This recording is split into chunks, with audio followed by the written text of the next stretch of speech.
Hello အားလုံးပဲမင်္ဂလာပါရှင် Kit Point Consultant Page ကနေပြီးတော့ပြန်လည်ကြိုဆိုလိုက်ပါတယ် Kit Point Page Share Reader Kit ဖြစ်ပါတယ်ဆိုတော့ Kit ဒီနေ့လုပ်ပေးမယ် Kit Point ကတော့ပုံမှန်လုပ်ပေးနေချတလားစာပြီးနေပဲဖြစ်ပါတယ်ဆိုတော့ Kit နဲ့အတူတူအခုပိုင်း1ပိုင်း2လေးရေးလိုက်ကြမယ်ပေါ့နော်ပိုင်းတစ်ခုရှိမယ်နော်မတလားစာဘာတွေကြုံတွေ့ရလို့ရှိမလဲဆိုတာလေးကိုရေးနေပေါ့နော်ဆိုတော့ Kit တစ်ခုဒီမှရေးခင်မှာတစ်ခုပြောပြချင်တာကဒီ auto လာမှာပေါ့နော်တော်တော်လေးအဆင်မပြေကြတဲ့သူများခဲ့အဲကြောင့်မို့အရင်တော့ကပေါ့နော်ကလာစင်လာတိုင်းဒီဟာကပေးရပေါ့နော်ဒါပေမဲ့ကမပေးဖြစ်တာက4-5လလောက်ရှိသွားပြီလို့ထင်တယ်ပေါ့နော်ဒါပေမဲ့အရင်လာကတော့ဒီထဲရတော့မဟုတ်ပဲမဲ့တခြားထဲကပြန်ရွေးပေးထားပြီးတော့ပေးထားရပေါ့နော်ဒါပေမဲ့အခုဒီတစ်ခေါက်တော့ဒီ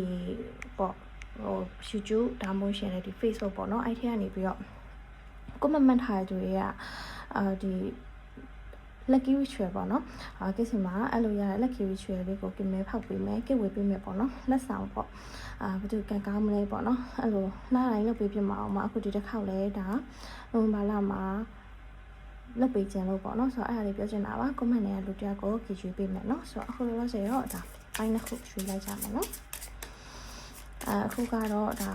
နိုဝင်ဘာလမှာဘာကြောင့်တွေ့ရမလဲနိုဝင်ဘာလမှာကိုယ့်ရဲ့ကံအခြေအနေကဘယ်လိုမျိုးရှိမလဲဒါတွေကိုကြည့်ပါမှာပေါ့နော် Monday reading လေးပါရှင်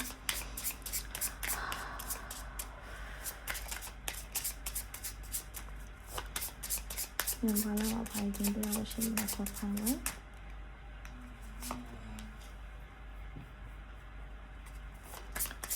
နိုဝင်ဘာလမှာဘာကြောင့်တွေ့ရလို့ရှိမလဲဆက်ဖမ်းတယ်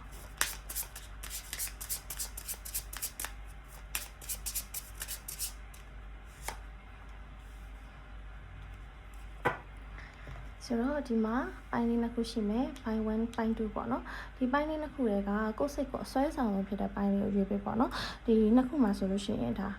ဖေးဟာလေးကကိုယ့်မျက်လုံးထဲမှာလက်နေလဲပေါ့ဖေးဟာလေးကတော့ကိုတအားကိုရွေးချင်နေလဲပေါ့လုံးဝရွေးမရဘူးဆိုလို့ရှိရင်လည်းโอเคနှစ်ခုတွေက1 2ကြပန်းဒီ1နဲ့2ကိုနှိုက်ပြီးတော့ရွေးလိုက်မယ်ရတဲ့ဟာက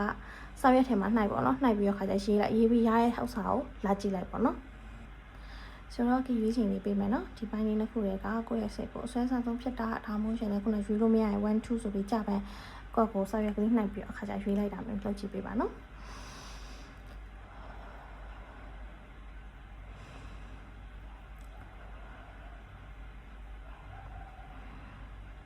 โอเคဆိုတော့ပိုင်း1လေးတော့စောက်တော့လိုက်ကြမယ်နော်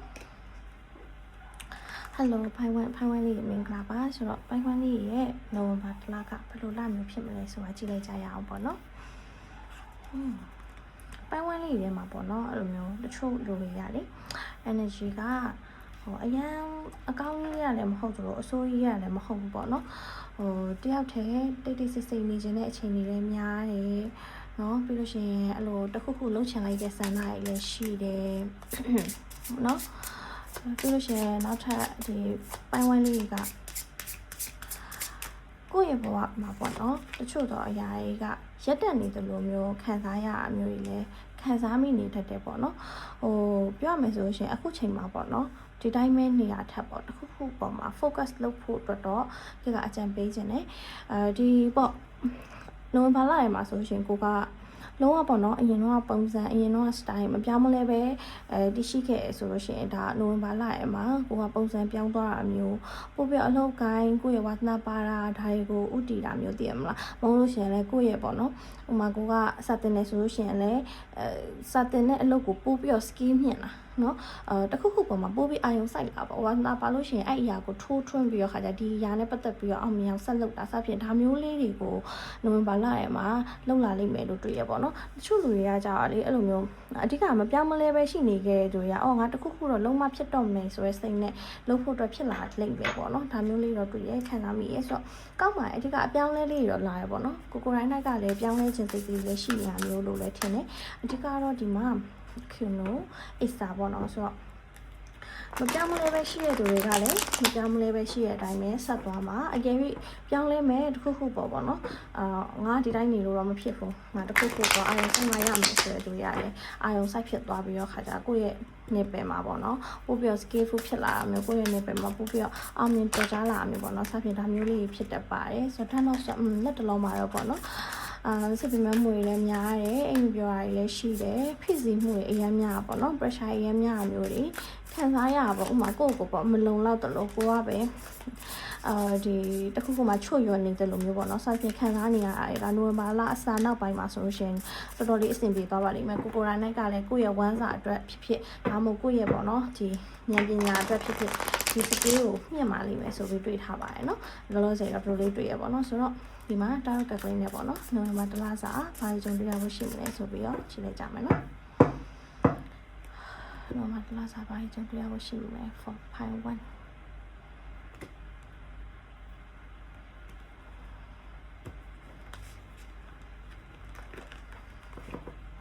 အဲ့လိုလေလူက lazy mood ပေါ့နော် lazy mood ဆိုတော့ပြင်းနေတာကံကမကောင်းတာမဟုတ်ဘူးကံကောင်းတယ်ဒါပေမဲ့ပြင်းလုံးအားကြီးရပေါ့နော်ပိုင်းဝန်းလေးရလေပြင်းနေတယ်မလားပြင်းလာနဲ့စားပဲစားချင်တာအိတ်ပဲအိတ်ချင်တာဆိုရတူတွေများလွန်းနေပေါ့နော်စိတ်ကူးမျောလင်းချက်တွေရှိတယ်ဒါပေမဲ့အကောင့်တွေဖို့ကြတော့ဘယ်ရစားလဲရမှာမသိဘူးပေါ့နော်တလွဲစပင်ကောင်းနေပေါ့ဒီပိုင်းဝန်းလေးရကိုယ့်ရဲ့စိတ်ထဲမှာဇဝေဇဝါတွေဖြစ်တယ်ဒီပေါ့ဟိုကကိုယ့်ရဲ့ဘဝမှာပေါ့နော်ရွေးချယ်စရာကြီးအမြင်ရှိနေတဲ့ထဲမှာကိုကဘယ်တော့မှဘယ်ရအောင်မစိတ်ကမပြတ်လာဘူးပေါ့နော်အဲ့လိုဟိုဘက်ရွေးရမှာလို့ဒီဘက်ရွေးရမှာလို့ပြီးလို့ရှိရင်အဲ့လိုလုံနေလမ်းတော့မှာလဲလေကိုကဟိုလမ်းလွဲတာပေါ့နော်ဒါမျိုးလေးတွေလည်းဖြစ်တယ်လို့တော့တွေ့ရဆိုတော့ဒီမှာတော့နိုဝင်ဘာလရဲ့မှာဘာကြုံတွေ့ရဖို့ရှိမလဲဆိုလို့ရှိရင်တော့ကောင်းပါပထမအပတ်ကတော့တော်တော်လေးကောင်းတယ်ပေါ့နော်ပထမအပတ်ကတော့ the sun energy နဲ့သွားနေရဲကောင်းတယ်ကိုမျိုးလင့်ထားတဲ့အိမ်မက်တွေကိုလိုချင်တဲ့ gift လက်ဆောင်တွေတငယ်ချင်းတွေစီရရတာတွေစသဖြင့်ပေါ့နော်သူများရဲ့ retrograde တွေအလုပ်ရှုံနေတဲ့အချိန်မှာကိုဘွားတော့လုံးဝတတရအေးစစ်စစ်လေးပဲတင်တန်းနေအဖြစ်မဲ့တင်တန်းနေတက်ဖြစ်မဲ့နော်ပြီးလို့ရှိရင်ဒီလောက်ရှာရှိတာလောက်ဖြစ်မဲ့ဒါမျိုးလေးပေါ့နော်ဟိုဒုတိယပတ်မှာကျတော့ပေါ့နော်ကိုကလေစပြီးတော့ခါကြစုထားဆောင်ထားရဲ့ဥစ္စာလေးရမရှိတော့ဘူးလို့တရားမုံပူကနေလာပြီးတော့ဝင်းကြီးအတွက်ပူပန်ကအမျိုးလေးရှိရပေါ့နော်ပြီးလို့ရှိရင်ကိုစီကိုပေါ့နော်ကိုကဒီလူမီမှာဆိုလို့ရှိရင် social media မှာကိုကသုံးပြဖြုံးပြနေရဆိုလို့ရှိရင်လည်းပေါ့နော် social media ဖြစ်ဖြစ်ကိုရဲ့လက်တွေ့ပေါ်မှာဖြစ်ဖြစ်ဒါမျိုးပေါ့ကိုကလှလှပကြော့ရှင်းလေးနေလဲသူကဥစ္စာရှိရဲ့အထင်နဲ့လာချီကြတာတွေမရှိပေးလိုက်မျက်နှာပြက်ကတာတွေစသဖြင့်ဒါမျိုးလေးတွေလည်းကြုံရနိုင်တဲ့နိုဝင်ဘာလေးပါပဲပေါ့နော်အဓိကတော့ကိုကကိုနေပေမဲ့လည်းနေလို့မရဆိုတဲ့ဟာလေးပေါ့နော်အဲ့လိုမျိုးလေးတွေ့ထားတယ်ဆိုတော့လောလောဆယ်တော့အခြေအတွက်ကိုပြောမှာပေါ့နော်အခြေမှာ single လေးအနေနဲ့နိုဝင်ဘာလထဲမှာဆိုလို့ရှိရင်ကိုပေါ့နော်လာကြိုက်တဲ့သူက2ယောက်အထက်ရှိတတ်တယ်ဒါပေမဲ့ကိုမျောလင့်ထားတဲ့လူကတစ်မျိုးကိုကြိုက်တဲ့ type ပေါ့နော်သူကတစ်မျိုးဒါပေမဲ့တကယ်တမ်းကိုတကယ်ဂရုစိုက်ပြီးချစ်ပြီးသူကတစ်မျိုးဖြစ်တတ်တယ်ပေါ့နော်အဲ့တော့ခါကြတော့ဒီမှာကတော့ဆုံးဖြတ်ချက်မှားနေအောင်မြင်တာဖြစ်တဲ့အတွက်ကြောင့်ဒီ single လေးတွေကတော့လူရွေးမစောနဲ့ပေါ့နော်အချိန်ပေးပြီးလေ့လာလုံးဝကိုနဲ့နောက်ပိုင်းထိရေရှည်ကိုက်ညီမကိုက်ညီဒါမျိုးလေးကြီးကြည့်ပြီးလေ့လာဖို့အတွက်တော့ခေအကြံပေးခြင်းနဲ့ပေါ့နော်လုံးဝလောစရာမလိုဘူးမလောပါနဲ့ပြီးလို့ရှင်နောက်တစ်ခုကဘာလဲဆိုလုံးဝ boundary ထားပါပေါ့နော်ဒါ single လေးအတွက်ပါဆိုတော့အချစ်အေးပေါ့နော် relationship တွေမှာလေတချို့ဒီ ADRS လေးပါမယ်လို့ထင်တယ်ပေါ့နော်ဒီပိုင်းဝန်းထဲမှာလေ ADRS လေးပါမယ်ဆိုလို့ရှိရင် ADRS ကြီးကတော့နီးစပ်ဖို့အတွက်စူးစမ်းနေရတာနီးစပ်ဖို့အတွက် plan ချရရတယ်ဒါလေးရောရှိတတ်တယ်ပေါ့နော်အဆင်ပြေပါရဲ့ပေါ့ပပပဲရှိပေမဲ့လေနည်းနည်းအိတ်ဆက်နေတဲ့ဆက်ဆံရေးလေးရောကြောက်ဖြတ်နေရလိမ့်မယ်ပေါ့နော်အိတ်ဆက်ကလိမ့်မယ်ဥမာသူ့စီကနေပြီးတော့9ခုလိုချင်တယ်ဆိုလို့ရှိရင်ကိုမျောလင့်ထား9ခုရှိမယ်ဆိုလို့ရှိရင်2ခုလောက်ပဲရနိုင်တာမျိုးပေါ့နော်ဒါမျိုးလေးရှိရကိုဘက်ကပဲချစ်ပေးကိုဘက်ကပဲဂရုစိုက်ပေးကိုဘက်ကပဲစရတာများနေတဲ့ပုံစံလေးရောရှိတတ်တယ်ပေါ့နော်ဒါပေမဲ့တချို့ပေါ့အိဆက်နေတဲ့ဆက်ဆံရေးရောပြန်လည်ပြီးအသက်ဝင်လာတဲ့ပုံစံလေးရောတွေ့တယ်ပြောမယ်ဆိုရင်နေ့ကကြာနားလဲမှုတစ်ခေါက်ပြန်တိဆောက်တာမျိုးထားမိုးရှင်လဲကိုကိုပြန်ပြီးတော့ပေါ့နော်ဖက်လိုက်တယ်လို့မျိုးလေးတင်မလားကိုအလုပ်ကိုအာရုံစိုက်နေတဲ့အချိန်မှာကိုကိုပြန်ပြီးဦးစားပေးတဲ့ခံစားချက်မျိုးလေးခံစားရအမျိုးလေးရှိတတ်တယ်ပေါ့နော်ဆိုအိမ်အောင်တယ်ပေါ့နော်အိမ်အောင်တယ်မှာတော့လေနည်းနည်းဂရုစိုက်ကမှလေးကလေအဲ့လိုကိုယ့်ရဲ့စိတ်ထဲမှာပေါ့နော်ဘယ်လိုပြောမလဲဒီအိမ်အောင်မပြည့်စည်ရင်ပြီးတော့ဟာထားလိုက်တော့မယ်ပေါ့တဲ့မလားသူနေစစလုံးနေလွတ်ထားလိုက်တော့မယ်ဆိုပြီးတော့ပမန်းရမျိုးလေးတော့ရှိတတ်တယ်ပေါ့နော်ဒါလေးတော့ရှိတယ်ဆိုတော့အဓိကလေဒီဟိုပေါ့ပိုင်းဝမ်းကလေ ဒီမိုင်းကိုရွေးထားတဲ့သူရဲ့စိတ်ကလေအဲ့လိုတောင်းတန်းရောဆိုရှင်ပါစက်ကထောက်မပြောတတ်တဲ့သူတွေများရဲ့ပေါ့နော်အဲ့လိုတိုင်းကြီးပဲကြည်နေတာကောင်းရင်လည်းခံလိုက်မယ်ဆိုရင်လည်းထားလိုက်တော့ပေါ့နော်ပြီးရင်တယောက်တည်းစီကွဲတယ်ဘယ်သူမှမပြောဘူးအဲ့လိုမျိုးသိမ့်တဲ့သူလို့လည်းခံစားမိရပေါ့နော်ဒီပိုင်းဝန်းလေးရအရင်တော့မျိုးသိမ့်ခဲ့လို့ဆိုတော့အခုချိန်ကျတော့အဲ့လိုမျိုးသိမ့်ဖြစ်တဲ့ပုံစံမျိုးပေါ့နော်အဓိကသူတို့ချာကရာအားနေနေရမျိုးကိုပြောချင်မှမပြောထွက်တာမျိုးပြောချင်တဲ့စကားတွေကထွက်ကြမလားမျိုးဒါမျိုးလေးပေါ့နော်နိုဝင်ဘာထဲမှာဖြစ်တတ်တယ်ဆိုတော့ဒီရှင်းထိုင်တာပါလေးတွေလို့ရရပေါ့နော်ဆိုတော့အခြေပြီးသွားဆိုစီးပွားရေးပေါ့နော်စီးပွားရေးနဲ့ပတ်သက်ပြီးတော့ကိုပလန်ချထားတဲ့အတိုင်းကိုစီစဉ်ထားတဲ့အတိုင်းတွားလို့ရတယ်ဒါပေမဲ့ပေါ့နော်စုထားစောင်းထားတဲ့ဥစ္စာတွေအကုန်လုံးသုံးပြီးတော့ခါကြတော့ဒါနှစ်စုံလက်နဲ့ပဲဒါကုန်သွားလို့ရှိရင်လုံးဝမဖြစ်ဘူးဒါငါအတွက်လုံးဝအခွင့်အရေးပဲမျှော်လင့်ချက်ပဲဆိုပြီးသုံးတာမျိုးတော့မလုပ်နဲ့ပေါ့နော်တေချာပလန်ချပြီးဘယ်ရတော့ဘယ်ရအတွက်သုံးမယ်ဘယ်ရတော့ဘယ်လိုဆိုပြီးတော့အဲ့လိုမျိုးတေချာလေးစစ်ပြီးတော့ခါကြတော့ရှေ့ကိုဆက်တော့ပါဒါဆိုရှင်စီးပွားရေးအဆင်ပြေလိမ့်မယ်ပေါ့နော်ပြီးတော့စီးပွားရေးနဲ့ပတ်သက်ပြီးတော့ခါကြတော့ပေါ့နော်စီးပွားရေးအလုပ်ကိုင်ပိုင်းရောပေါ့နော်အလုပ်ကိုင်ပိုင်းမှာဆိုလို့ရှိရင်လည်းကိုကလေအထက်လူကြီးကအလေးပေးနေရမျိုးနော်လုံးဝကိုယ့်ရဲ့အလုပ်ကိုင်ကိုချီကျူးပေးနေရမျိုးဒါမျိုးလေးရှိမယ်ပေါ့နော်အလုပ်ကိုင်ကန်လည်းကောင်းတယ်စီးပွားရေးကန်လည်းကောင်းတယ်ပေါ့နော်ဒါပေမဲ့ဘာဖြစ်လဲဆိုလို့ရှိရင်ဒီကိုကလေကိုအမှုအများဖြစ်ပြီးစိတ်တက်ကြလေးတော့ရှိတတ်တယ်ပေါ့နော်ဥမာပြောရရင်ကွယ်ဦးစားပေးခံရတယ်ကိုကအလုပ်တွေအများကြီးလုပ်ရတယ်နောက်ပြီးလို့ရှိရင်ပူပြီးတော့လူတွေကြားရဲလဲပေါ့နော်ဒီအလုပ်မှာဆိုလို့ရှိရင်လေးပေးပြီးချင်းထွက်နေပေမဲ့ဒါဘာဖြစ်လဲဆိုလစာတော့မတိုးသေးဘူးပေါ့နော်ပိုင်းဝန်းလေးလစာတိုးတာမျိုးတော့မရှိဘူးဆိုတော့အဲ့ဒါလေးနည်းနည်းတော့စိတ်ပူရပေါ့ကွယ်လစာတော့မတိုးသေးဘူးဆိုတော့ငွေကြေးနဲ့ပတ်သက်ပြီးတော့ခါကြတိထက်ပိုပြီးစူးစမ်းလိုရသေးတယ်အခုဒီငွေကြေးကန်အနေထားနဲ့ကြည့်မယ်ဆိုလို့ရှိရင်ပုံမှန်တင့်တယ်ပေါ့နော်တင့်တယ်ငွေပုံငွေရှန်ကြီးဆိုတာမျိုးထက်စုနိုင်စားနိုင်တဲ့အထီတော့ရှိတယ်ပေါ့နော်ဒါပေမဲ့အရင်ကြည့်တက်ကြီးထီတော့ငွေလုံးလိုက်ရင်လိုက်ဝင်လာနိုင်တဲ့ဟာမျိုးတော့မဟုတ်ဘူးဒါပေမဲ့စူးစမ်းတလောက်ရဲ့ပါစနစ်နဲ့တော်တော်များများထီတော့ငွေကြေးရနိုင်တယ်ပေါ့နော်ပြီးတော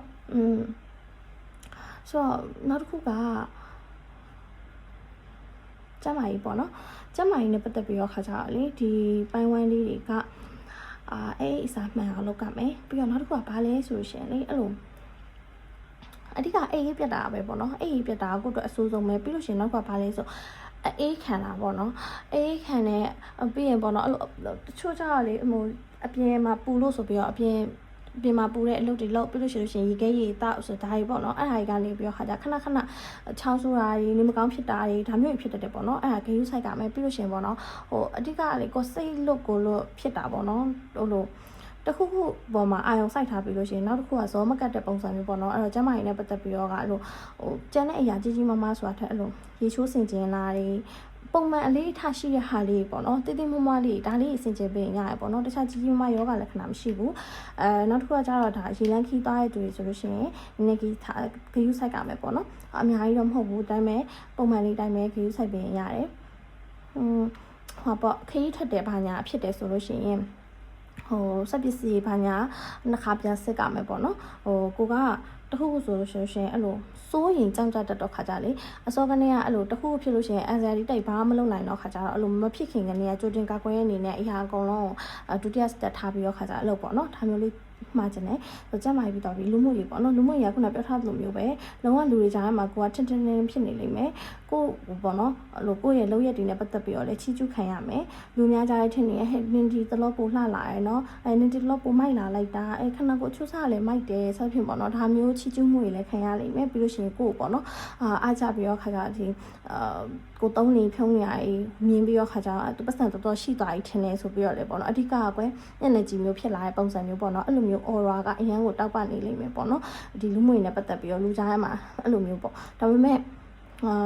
ချီမိုး9ရက်ကရက်9ရက်ဆိုလိုမျိုးပဲကောင်းတာပြောဆိုရပြောအရင်လည်းဝမ်းတာနဲ့အရင်ကြီးလည်းစိတ်ညစ်နေကိုယ့်ကိုလှုပ်ဆက်ရှိရပဲဆက်လုပ်ပေါ့နော်အဲ့ဟာလေးပဲပြောချင်တယ်ပြီးတော့နောက်တစ်ခါကျတော့အခြေစီးပွားရေးကျန်းမာရေးလူမှုရေးပညာရေးပေါ့နော်ပညာရေးနဲ့ပတ်သက်ပြီးတော့ခါကြတော့ကိုဆုံးဖြတ်ထားတဲ့ပညာရေးဆိုလို့ရှိရင်တော့အဲ့ဟာနဲ့ပတ်သက်ပြီးတော့ပေါ့နော်ဒီပလိုမာဆက်တက်တာမျိုးနောက်ထပ်တစ်ခုဒီ level up ပေါ့နော်ဒါကိုထပ်တက်တာမျိုးဒါမျိုးလေးလုပ်တဲ့နဲ့ကိုဒီချိန်မှာပေါ့နော်ငွေကြေးနဲ့ပတ်သက်ပြီးတော့ဒီပညာရေးနဲ့ပတ်သက်ပြီးတော့မလုပ်သေးဘူးဒီအလုပ်ကိုင်ပိုင်းကိုပို့ပြီးတော့ငွေရှာဖို့အတွက်ကိုအောင်စိုက်ထားရဆိုလို့ရှိရင်လည်းရပါတယ်ဒါပေမဲ့ပညာရေးနဲ့ပတ်သက်ပြီးတက်မယ်ဆိုလို့ရှိရင်တခါလေပေါ့နော်နောက်ပိုင်းငွေရှာဖို့အတွက်ပါစဉ်းစားပြီးတော့တခါရဲ့အဟာကိုပါပြင်ဆင်ထားပြီးတော့ခါကြတော့တက်ဖို့အတွက်တော့အကြံပေးချင်တယ်ပေါ့နော်တက်ဖြစ်မလားဆိုလို့ရှိရင်တော့ တက်ဖြစ်မှာပါကိုရိုင်းကတက်ချင်စိတ်ဖြစ်လို့ရှိရင်တက်လိုက်ပေါ့နော်ဘာလို့လဲဆိုတော့ဒီမှာက creativity skill ပါဖြစ်တဲ့အတွက်ကြောင့်ပညာရေးနဲ့ပတ်သက်ပြီးတော့ခါကြတော့ကိုယ့်ရဲ့ skill တွေကိုမြင့်ပေးရဖြစ်တဲ့အတွက်ကြောင့်တက်ဖြစ်လိမ့်မယ်နော်တက်ဖြစ်လိမ့်မယ်ဆိုတော့ဒီပိုင်းကလေနည်းနည်းဘယ်လိုပြောမလဲကောင်းပေမဲ့ဖြည်းဖြည်းနဲ့မှန်လေးသွားနေပေမဲ့လေတစ်ခါမှာကိုကလေအဲ့လိုကိုမလုံလောက်ဘူးလို့ခံစားရအမျိုးသိရမလားအဲ့လိုကန်ဆိုတော့ကွယ်မုံနိုင်ပြင်းလေးပြေးလာသူလိုမျိုးပဲတစ်ခါစီကြတယ်မုံနိုင်ဝင်တဲ့အခါကြီးရရှိရပါဒီမှာမုံနိုင်ဝင်တာမျိုးတော့မဟုတ်ပါဘူးအဓိကစိတ်ပေါ့နော်ပိုင်းဝဲလေးရလေစိတ်ကအဲ့လို nine of sub energy ပါလာအောင်ယုံမကြိုက်ဘူးပေါ့နော်မကြိုက်ဘူးဆိုတာဘယ်လိုလဲဆိုအရာအဆင်ပြေနေရက်သားနဲ့ကိုဘာသာကိုပေါ့နော် loneliness ဖြစ်တာကြည့်ရတာတကယ်ချင်းအဖော်ကြီးလည်းတိတ်မရှိဘူးထင်ပါတယ်အဲ့လိုအရင်ရင်းနှီးရဲ့သူပေါ့နော်ရင်ဖွင့်ပေါ်အကူဖော်ဒါတွေကတိတ်ပြီးတော့မရှိတော့ခါကြတော့ကိုဖြစ်နေရရေကိုမပြောပြဘူးပေါ့နော်ပြီးတော့ကိုရလည်းအကယ်ရှိရဆိုလို့ရှင်တော့မှာကိုဖြစ်တဲ့အရာကိုထုတ်ပေါ်မပြောတတ်တဲ့သူဖြစ်တော့ကိုတယောက်တည်းစိတ်ပင်ပန်းတာပေါ့နော်ဆိုတော့အဲ့လိုလူလေးတွေအတွက်က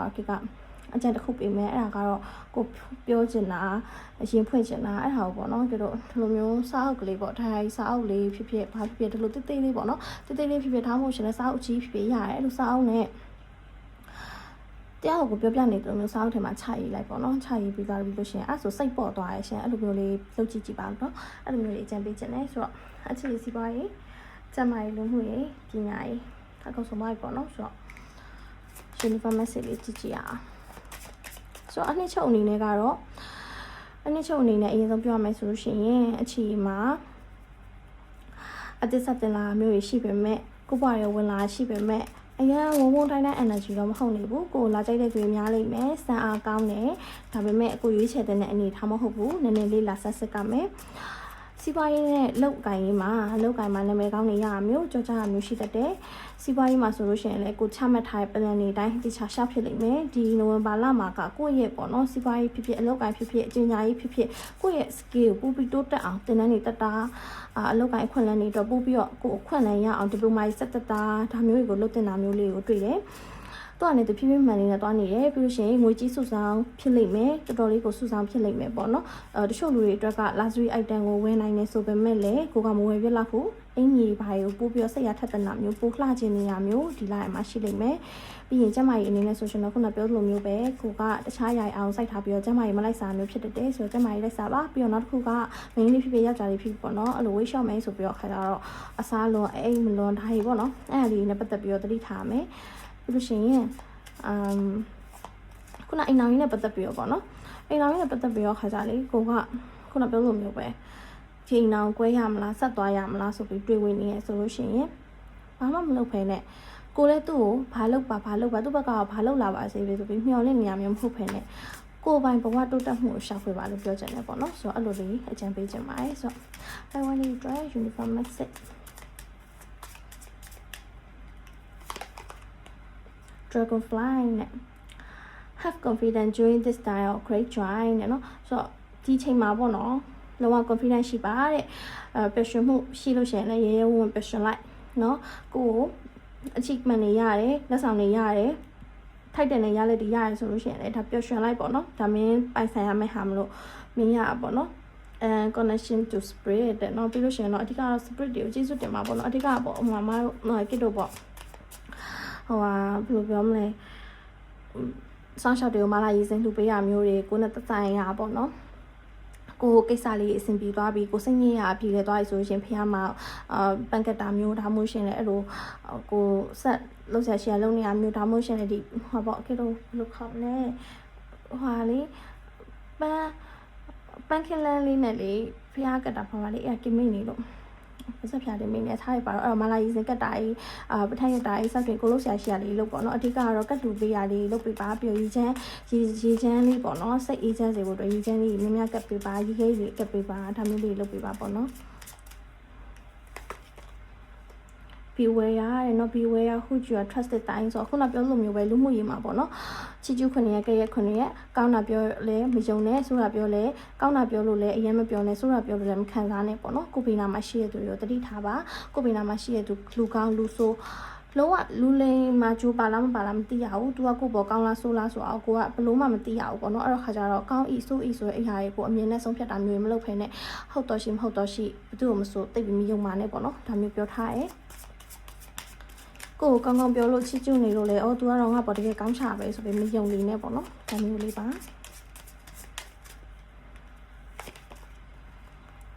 share up တဲ့နော် chat ahead with confidence stay strong and focus တဲ့ပြောချင်တာတော့ခုနပြောနေလိုမျိုးပဲကိုကအမြဲတမ်းတွေးခါရဖြစ်နေရကိုပဲလန်းအောင်လိုက်မလဲ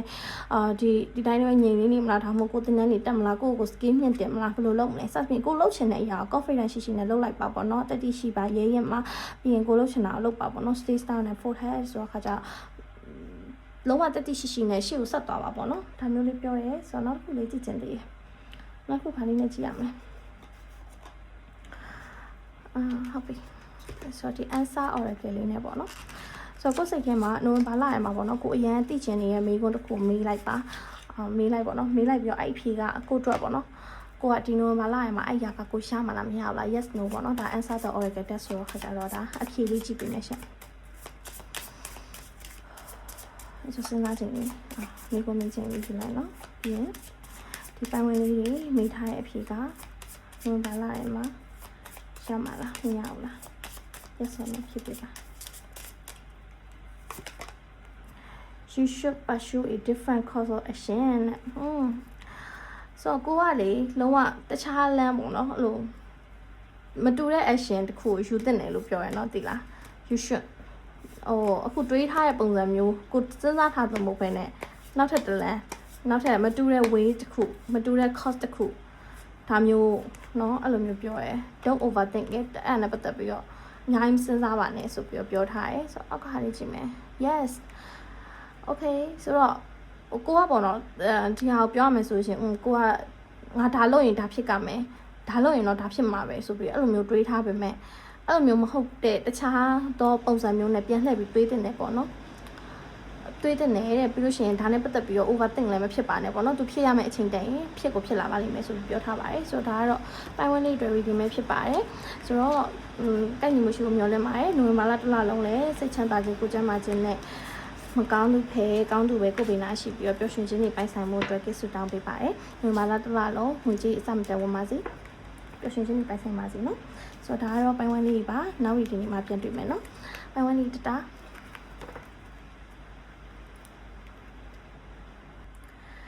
ဆိုတော့ပိုင်း2 hello ပိုင်း2လေးမင်္ဂလာပါအခုကတော့ပိုင်း2လေးအတွက်ပေါ့နော်နိုဝင်ဘာလစာပိုင်းကျွန်တော်တရားဝယ်ရှိမယ်ဆိုတာဖတ်ပေးမှာပဲဖြစ်ပါတယ်ဆိုတော့ပိုင်း2လေးတွေကိုအရင်ဆုံး energy ခံစားကြမယ်ဆိုတော့ရွှေ့ပြောင်းနေရာပြောင်းလဲရှိတယ်နိုင်ငံခြားထွက်ဖို့လောက်ထားတဲ့သူတွေဆိုရင်ပြောင်းဖြစ်တာမျိုးသွားဖြစ်တာမျိုးတွေရှိနိုင်တယ်ကောင်းမွန်တဲ့ result တွေရှိပါတယ်ဆောင်းဝဲဖြေထားလို့ရှိရင်လည်းအောင်မြင်တာမျိုးတွေကိုဘွားကပေါ့နော်ဘယ်လိုပြောမလဲ harvestစကိုစိုက်ပြုတ်ထားတဲ့အတီးကပွင့်လန်းဖြစ်ထွန်းလာတဲ့အချိန်ပေါ့သိရမလားပြောချင်တာကိုလှုပ်ထားရင်လှုပ်ထားတဲ့အရာရဲ့ကောင်းကျိုးကိုခံစားရတဲ့အချိန်ဒါမျိုးလေးတော့ခံစားမိရပေါ့နော်အဲ့လိုမျိုး result တစ်ခုကကိုလှုပ်ထားတဲ့ result တစ်ခုပေါ့ဥမာတပင်အစိတ်ချပြီးတပင်စိုက်ထားရဆိုရှင်ဒီဟာရဲ့အသီးပွင့်ကိုခံစားရမယ့်အချိန်ပဲပေါ့နော်ဒါမျိုးပေါ့ဒါပေမဲ့ဘာစိုက်မထားဘူးဆိုရှင်တော့ဘာမှခံစားရအောင်လေနော်စဆိုင်ရမယ့်သူဖြစ်မှာပေါ့ဒီလိုမျိုးပေါ့နော်ဆိုတော့ဘာကဖိုင်ဆုံးတရားပြန်ပေါ်ဖိုင်2လာကူ intuition and suddenly flexible emotion ပေါ့နော်ခုနပြောလိုမျိုးပဲဒီပိုင်း2ကလည်းနှစ်ဖွဲ့ကွဲမှာပေါ့နော်နှစ်ဖွဲ့ကွဲမယ်ပြောချင်တာကိုလှုပ်ထားတကယ်လှုပ်ထားတဲ့သူကရမယ်မလှုပ်ထားတဲ့သူကတော့လမညရေကိုကြောက်ဖြတ်အောင်ပါပေါ့နော်ကိုစိတ်နဲ့ကိုပင်မရအဲ့ဒီမလားကို intuition ကပြောတဲ့စကားတွေကိုပြန်ပြီးနမိတ်ဖန်းကောက်နေရအဲ့ကိုဘာဆက်လုပ်ကမလဲဆိုရလဲအောင်ရွေးနေရအဲ့ဆက်ဖြစ်တချို့ကကွယ်မျိုးစေ့ရှိလို့အပင်တန်းလိုမျိုးပေါ့နော်ဘာဆိုင်ရမှန်းတည်ရဘာပင်ဆိုင်ပြီးဘာပင်ကြီးထွားလာရင်တော့ဒါငါအတွက်ပေါ့ဒါပေမဲ့တချို့လူတွေကြတော့ဒီပိုင်း2လေးတွေမှာလမ်းပြောင်းနေရပါတော့ဘာလုံးရမှန်းကိုမသိရသူတွေအတွက်ကတော့ဒီလုံးဝပေါ့နော်ပေါ့ပါလေးနေရင်းနဲ့ပဲကိုယ့် intuition ကိုယ့် higher self ကဒီပိုင်း2လေးကိုနိုဝင်ဘာလရမှာပေါ့နော်လုံးရမယ်လမ်းတစ်ခုရှာတွေ့မယ်ပုံစံမျိုးပေါ့နော်ငါဒီဘယ်လိုလူလဲငါဘယ်လမ်းလဲငါဘာကြီးတက်ကမယ်ဘယ်ကတော့ငါအတွက်တကယ်ဝါသနာပိုင်းအရာဘယ်ကတော့ငါလုံးရမယ်အဆက်ပြဒါမျိုးကိုရှာတွေ့လိမ့်မယ်လို့ထင်ပါတယ်နော်ဆိုတော့တာဟုတ်ကလေးနဲ့ပိုင်း2လေးပေါ့နော်နိုဝင်ဘာလမှာဘာကြီးကြုံတွေ့ရဖို့ရှိမလဲဆိုတာကြည့်လိုက်မယ်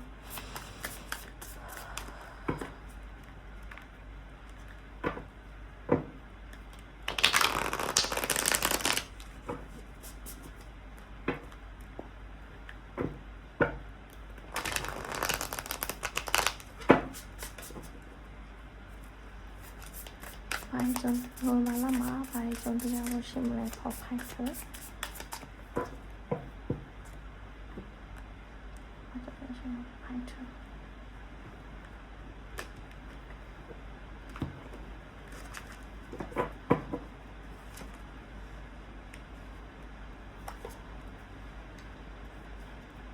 ုမိုးရလာပြ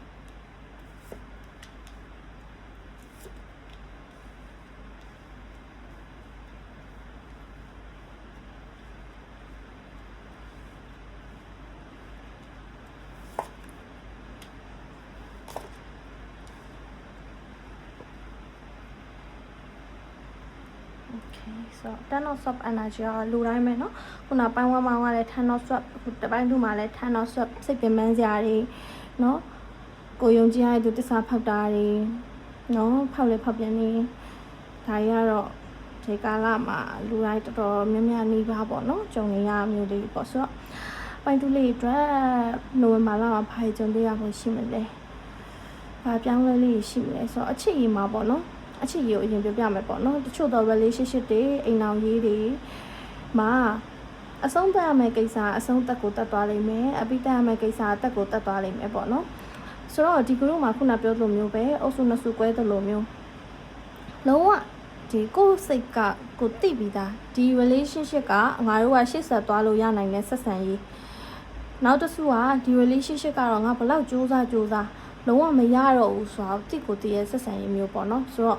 ့အဆုံးသတ်မယ့်ကိစ္စတစ်ခုကတော့အဆုံးသတ်မှာပဲပြီးရင်တော့ပိုကောင်းတဲ့အခြေအနေကိုပြန်ရောက်သွားမှာပေါ့နော်ဆိုတော့ဒီနိုဝင်ဘာလထဲမှာတော့ဒါကအေးဆက်တဲ့အခြေအနေတွေပျော်တလက်အေးဆက်တလက်ဒါမျိုးတွေတော့ဖြတ်ကျော်နေရအောင်ပဲပေါ့နော်ဒါမျိုးလေးတော့တွေ့တယ်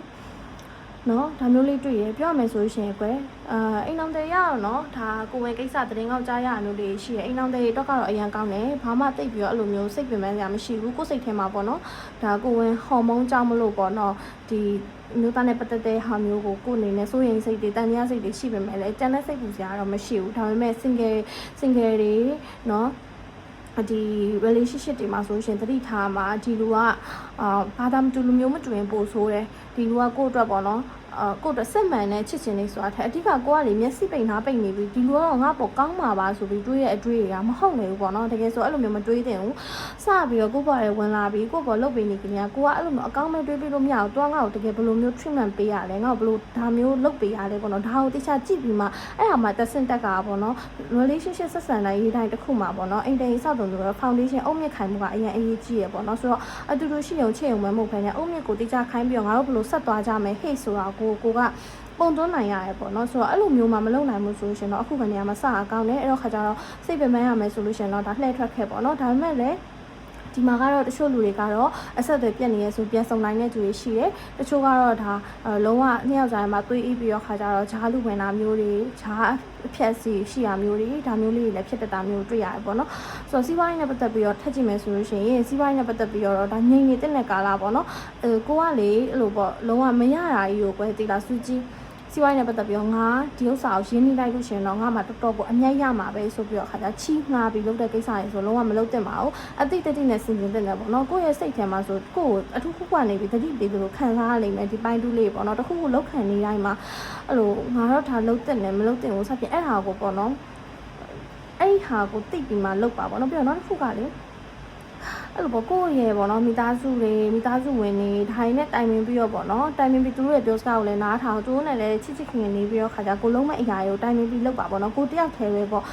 အထီးကျန်သွားတယ်မလုပ်ပါနဲ့ပေါ့နော်အဓိကတော့လေဒီမှာဆိုရှင်701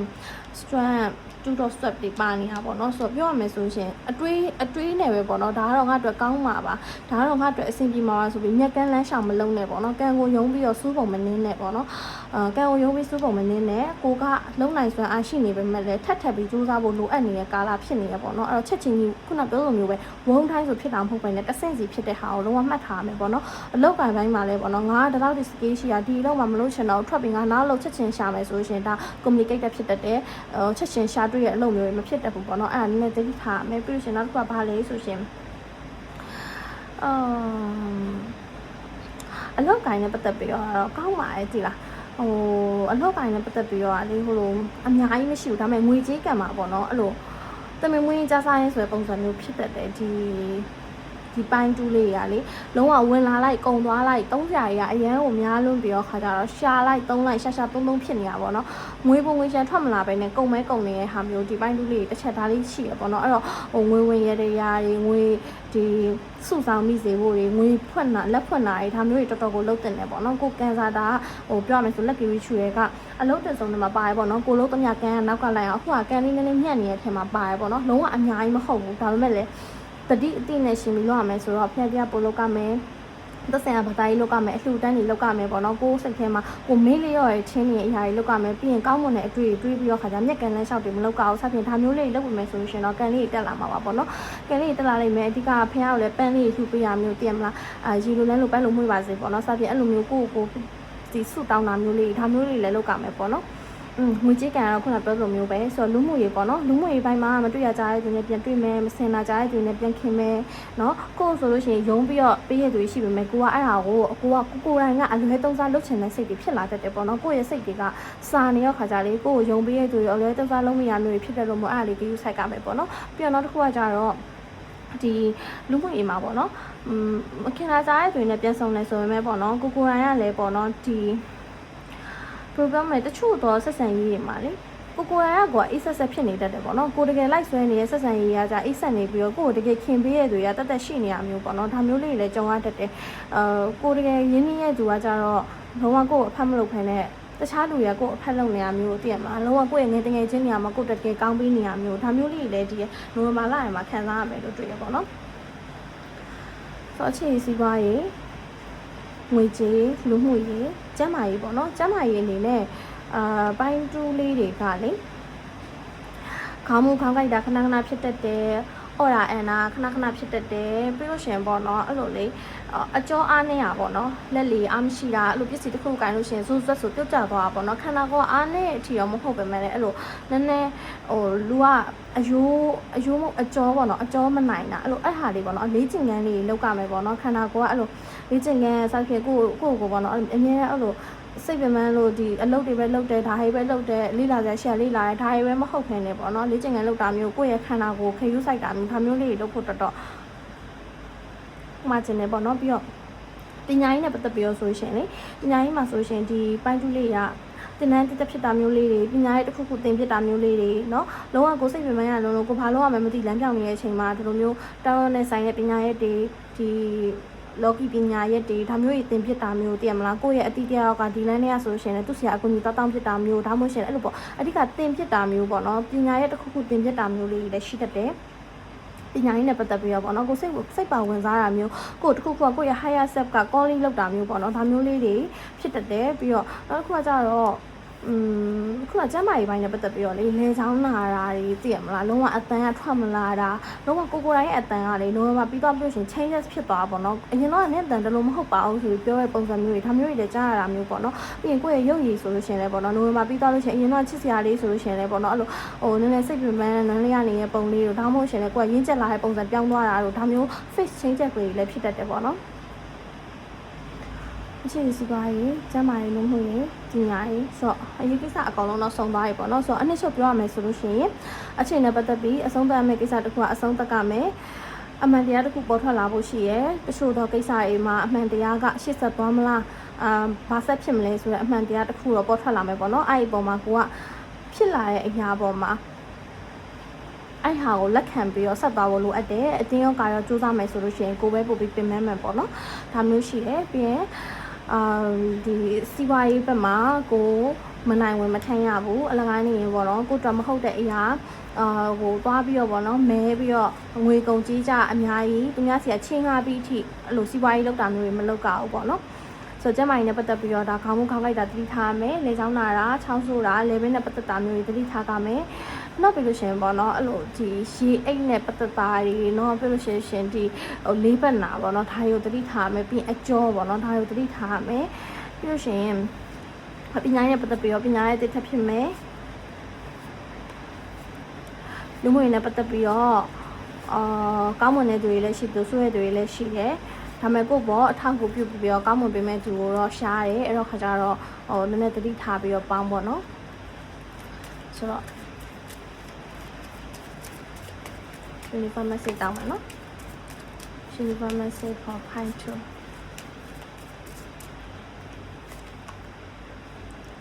The sun, open your heart to the and now my guru had the pure Josana, go at the Emala, the both any women money or go alone. I mean, the jet happy or Kata, Taba like bar or body Emla. I'm a Josana. Go a little to cook so share the star, you know.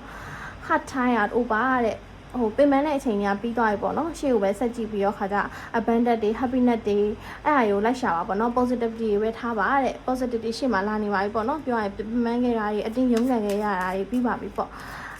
မင်းတို့ဒီဟာတွေကရင်ဆိုင်ရမယ့်ဥစ္စာကြီးဆိုတာပြီးသွားပြီပေါ့နော်အဲ့တော့ရှေ့ကိုပဲဆက်ကြည့်ပြီးတော့ရှောက်ပါပေါ့ပြီးခဲ့ရရင်တော့နောက်ကိုပြန်လှည့်ပြီးကြည့်မနေပါနဲ့ရှေ့ကိုဆက်ပြီးရှောက်ပါရှေ့မှာပျော်ရွှင်မှုတွေကောင်းမှုတွေရှိမှာပေါ့နော်လာပါ They are two path ahead be true to yourself ပေါ့နော်ပြောချင်တာကဒီ lover ဆိုတဲ့ဒီကဲ့ရဲ့ဥစ္စာကြောင့်လေသူကအချစ်ရေးပိုင်းဆိုပေမဲ့ပေါ့နော်အဓိကပေါ့နော်ကိုယ့်ရဲ့ခေါင်းထဲမှာရှိရကိုယ့်ရဲ့အတွေးထဲမှာရှိရ sense ပေါ့နော်အဲ့ sense ကိုယုံလိုက်ပါဟို sense ကလုံးဝဘယ်တော့မှမညာဘူးပေါ့နော်ဒါကကောင်းမယ်ဆိုကောင်းမယ်ဆိုးမယ်ဆိုဆိုးမယ်ပေါ့နော်ဒါသေချာနေတဲ့ဥစ္စာပေါ့နော်အဲ့တော့ဟိုလုံးဝပေါ့ကိုတွေးထားတဲ့အရာကအကိုကိုယုံပါပြီးလို့ရှင်နောက်ကဘာလဲဆိုရှင်ကိုတိုင်းရဲ့အဆက်မှန်ပုံစံကိုပြတာပါဒီလိုတော့ငါရမ်းကြိုက်လို့ငါရဲ့ပုံစံအမှန်ကိုငါဖုံးကွယ်ထားမယ်ငါဒီလိုတော့အမှန်တိုင်းမပြောဘူးစသဖြင့်အဲ့လိုမျိုးပေါ့နော်မဟုတ်ခဲနဲ့သူနဲ့ပတ်သက်တဲ့အတော်တင်မှာကိုတို့ချစ်တယ်မချစ်ဘူးဒါကိုအမှန်တိုင်းပြောပြပါထုတ်ပေါ်ပြတာပါဒါကိုပြောပြပါပေါ့နော်ဒါမျိုးလေးပြောထားရဲဆိုတော့ကိုယုံဘယ်လိုပြောမလဲကိုတိုင်းဘယ်သူလဲပေါ့နော်သူများကြောင့်ပေါ့ပြုပြင်ပြောင်းလဲထားတဲ့သူမဟုတ်တဲ့ကိုတိုင်းရဲ့ပုံစံပေါ့နော်အဲ့ဟာကိုပြောရနော်ဆိုတော့ဒါလေးကတော့ဒီပိုင်းတူးလေးပေါ့နော် normal လာရမှာကိုမျောလင်းဆူတောင်းထားတဲ့အရာတစ်ခုပြည့်ဝမလားပေါ့ကိုဆူတောင်းထား manifestation ဆိုရှင်အဲ့ဟာပြည့်ဝမလားဆိုရင်မိခွန်းလေးကိုကြည့်ပေးမှာပေါ့နော်ဆိုတော့အာယုံစိုက်ထားပြီးတော့မိခွန်းလေးမေးလို့ရပါတယ်ဆိုတော့ဒီကတကယ်ဆွဲထုတ်ပေးမှာပေါ့နော်ပိုင်းတူးလေး normal လာရမှာတွေ့ထားတဲ့ manifest ထားရဆူတောင်းထားတဲ့အရာပြည့်မှာ yes no but it will take you want to be known want to manifest เนาะပြောမယ်ဆိုရှင်ဖြစ်လာနိုင်မယ်ဒါပေမဲ့အဲ့ဒါက manifest လုပ်ဖို့အတွက်ကိုဖြစ်နေစေအချိန်ပေါ့နော်အချိန်ယူလိုက်အောင်မယ်လို့ပြောချင်တာသူကအချိန်တော့ယူလိုက်အောင်မယ်ကိုယ့်ရဲ့ manifest လုပ်ဖို့အချိန်ယူလိုက်အောင်မယ်ကိုကလေ manifest လုပ်တယ်ဆိုတဲ့နေရာမှာလဲလေဒီတေးကြောက်လို့ရတယ်ပေါ့နော်ကိုကအဲ့ချိန်မှာဘယ်လိုမျိုးကိုကလည်းသူ့ကိုဘယ်လိုချစ်ပေးပြီးတော့သူကလည်းကိုကိုဘယ်လိုချစ်ပေးရမယ်ဆိုရက်ဟာမျိုးပြီးရင်ကိုကဒီလောက်မှာဆိုဒီလောက်ကကိုဘယ်လိုကောင်းပြီကိုကလည်းဒီလောက်မှာဘယ်လိုမျိုးပျော်ရွှင်အောင်လုပ်မယ်ပေါ့နော်စသဖြင့်အဲ့လိုမျိုးဘယ်ဟာမဆိုဒီတေးကြောက်လို့ရတယ်ပေါ့နော်ကိုတကယ်ဘီလီယံနာဖြစ်ချင်တယ်ဆိုပြီးလို့မရဘီလီယံနာဖြစ်ဖို့ step တွေအများကြီးရှိရအဲ့ဟာကိုပါလုံးဝအသေးစိတ်တစ်ခုစီပေါ့နော်ကိုယ်စိတ်ထဲမှာတွေးပြီးတော့ခါကြ manifest ပါပေါ့နော် yes this is where ဖြစ်လာပါလိမ့်မယ်ပေါ့နော်ဆိုတော့ဒီ manifest လုပ်ထားတာလည်းမရှိနေဘူးလို့ထင်တယ်အဲ့တော့လုပ်လိုက်ပါတခြားလေး manifest လုပ်လို့ရှိရင်ဖြစ်လာပါလိမ့်မယ်เนาะဆိုတော့ဒါကတော့ပိုင်းတူးလေးတွေ reading ပဲဖြစ်ပါတယ်ဆိုတော့ပိုင်းတူးလေးတွေလည်း normal လာလုံးစိတ်ချမ်းသာကိုကျမ်းမာနဲ့ဖြတ်ကျော်နိုင်ပါစေလို့ဆုတောင်းပေးပါတယ်ငွေကြီးအကျက်တွေလည်းလွတ်မြောက်ပြီးတော့ပျော်ရွှင်စွာနေနိုင်ပါစေအချိန်နဲ့ပတ်သက်ပြီးတော့ကံကောင်းခြင်းတွေရရှိပါစေတောက်ပရဲ့အနာဂတ်တည်စီကိုရှေ့ဆက်ရှောက်နိုင်ပါစေလို့ဆုတောင်းပေးလိုက်ပါတယ်ဆိုတော့နောက်ဗီဒီယိုမှာပြန်တွေ့မယ်เนาะဆိုတော့ပိုင်းတူးလေးတွေတတာဆိုတော့ကေကိုအမြဲတမ်းကြည့်ရှုအားပေးနေတဲ့သူတွေကိုကျေးဇူးတင်ပါတယ်ကေရဲ့ YouTube နဲ့ Facebook ကိုလည်း like and subscribe လုပ်ပေးသွားပါအောင် Facebook ကိုလည်း follow လုပ်ပေးသွားပါအောင်เนาะနောက်ဗီဒီယိုမှာပြန်တွေ့ပါမယ်ရှင်တတာ